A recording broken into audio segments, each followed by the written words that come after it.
안녕하세요, 김인호입니다. 진나라를 통일한 다음에 이 성군과 폭군 사이를 오가면서 개혁 정치를 했었던 진시황. 진시황이 사망을 하면서부터 대혼란에 빠지게 되는데요. 도대체 진나라에 무슨 일이 생기게 되는지 본격적으로 해보도록 하겠습니다.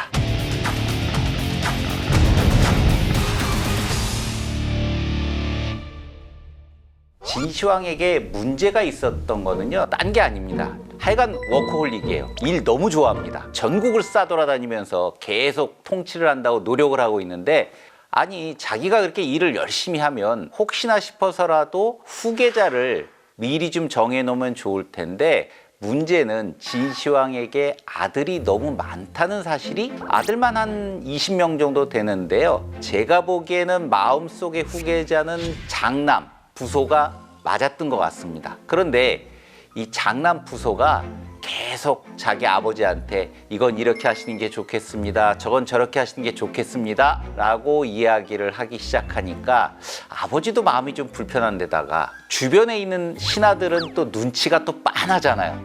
아, 요거 혹시 다른 아들을 살짝 내세워서 후계자로 만들어버리면 좋지 않을까? 아마 주변에 있는 관료들도 장남 부소에 대해서 좋은 이야기들은 하지 않았을 겁니다. 진시황이 장남 부소 보고, 야, 너는 아무리 봐도 조금 더 통치나 이런 거에 대해 공부도 할 겸 공을 또 좀 세워야 될 겸 군사에 대해서 좀 익혀야 될 것 같다. 변방을 네가 좀 잘 좀 지켜라 라고 이렇게 얘기를 하면서 장남을 보내버렸고, 나이가 제일 어린 아들 호해를 굉장히 총애를 해서 자기가 천하를 돌아다닐 때 계속 데리고 왔다 갔다 했었습니다. 자, 이 진시황이 호해를 왜 좋아했을까요?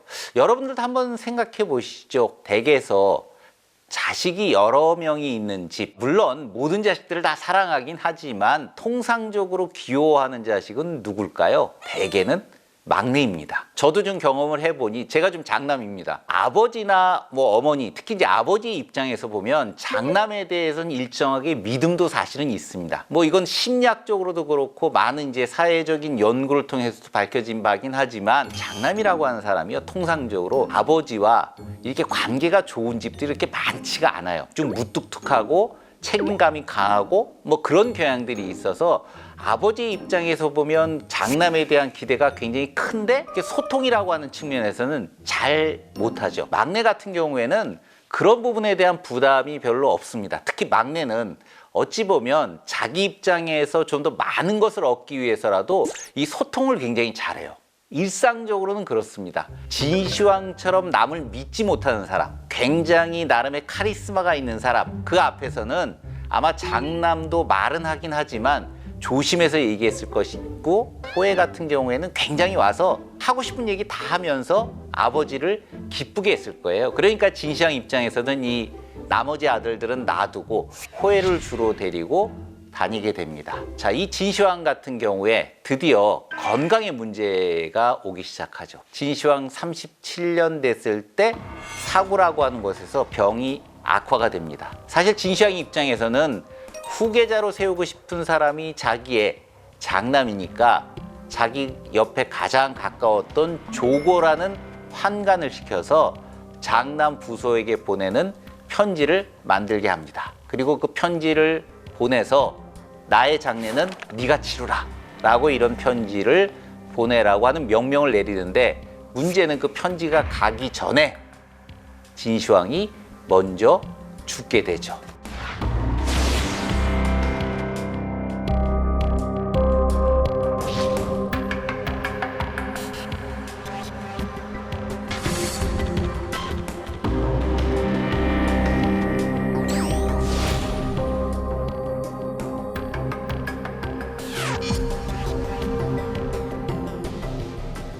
자, 이때 등장하는 이 환관 조고, 어떻게 보면 중국 역사상의 그 최악의 간신, 최악의 환관, 뭐 이렇게 불리는 인물이기도 하는데요. 이 호해 쪽에게 붙기 위해서 호해에게 법을 가르쳤다고 그랬거든요. 형법.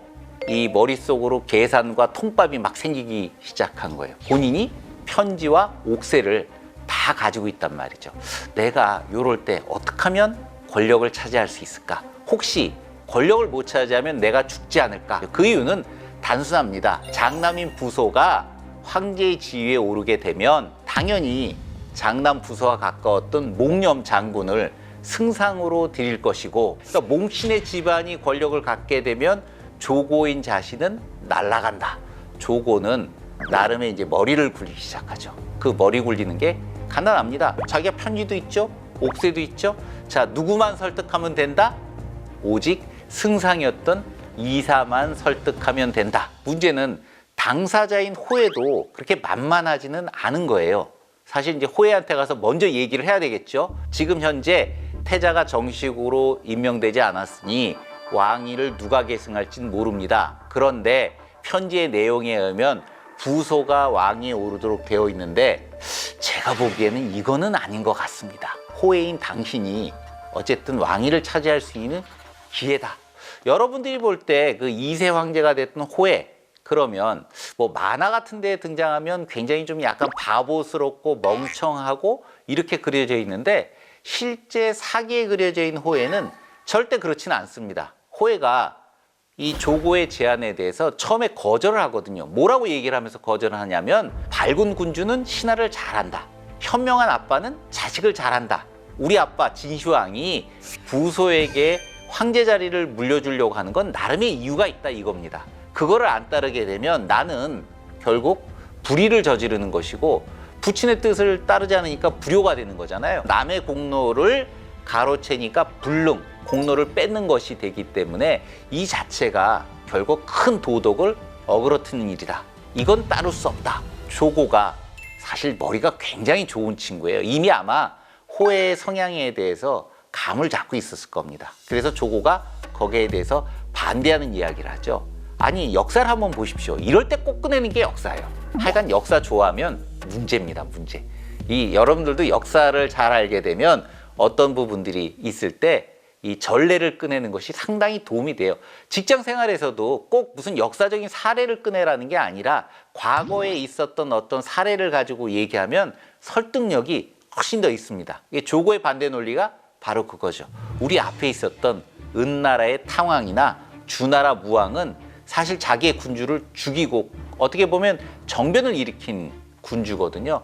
그럼에도 사람들은 아무도 그 사람이 잘못했다고 얘기하지 않는다. 오히려 의롭다라고 칭송을 한다. 원래 큰일을 하는 사람은 그렇게 조그만 예절 같은 거에 얽매이면 안 된다. 당신이 큰일을 하려면 그렇게 소소한 도덕, 사실은 소소한 도덕은 아닌데 도덕에 얽매여서는 큰일을 할 수 없다. 결단을 해야 된다. 그래야 성공을 할 수 있다 하는 거죠. 우리가 일상에서도 흔히 부딪힐 수 있는 문제 중에 하나일 거예요. 내가 이 일을 했을 때 기본적으로 정해져 있는 룰이나 도덕을 어그러뜨리는 일인데, 그런 부분을 어기고 이 일을 해서 얻어낼 수 있는 공이 크다라면 과연 어떻게 할까?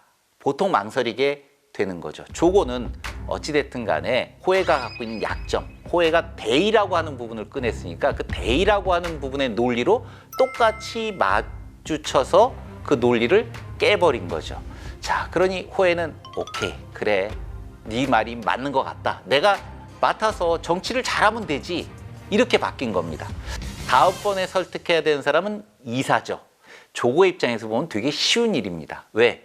이사는 결국 중요한 목적이 자기의 지위와 앞으로의 자기 집안의 발전이라고 하는 부분이 항상 염두에 두어져 있기 때문에, 봐라, 황간에서 벌써 생활이 20년이 넘었다. 근데 내가 옆에서 보니까 진시황 옆에서 뭐 공로를 세운 신하라든가 승상이라든가 이런 사람들이 아니 자기 공에 의해서 땅도 받고 뭐 이랬는데 2대 이상 가는 거 당신도 봤냐? 나 못 봤다. 만약에 부소가 황제가 된다고 생각을 해봐라.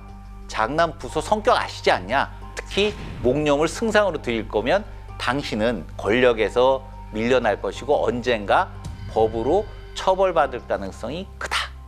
아마 이사도 좀 고민은 했겠죠. 자기 입장에서 봐도 부소와의 사이가 별로 그렇게 좋은 관계는 아니었을 거예요. 에이, 그래, 그러면 우리 같이 셋이서 호해를 황제로 만들자. 자, 이래서 호해를 황제 만들기 프로젝트에 돌입을 합니다.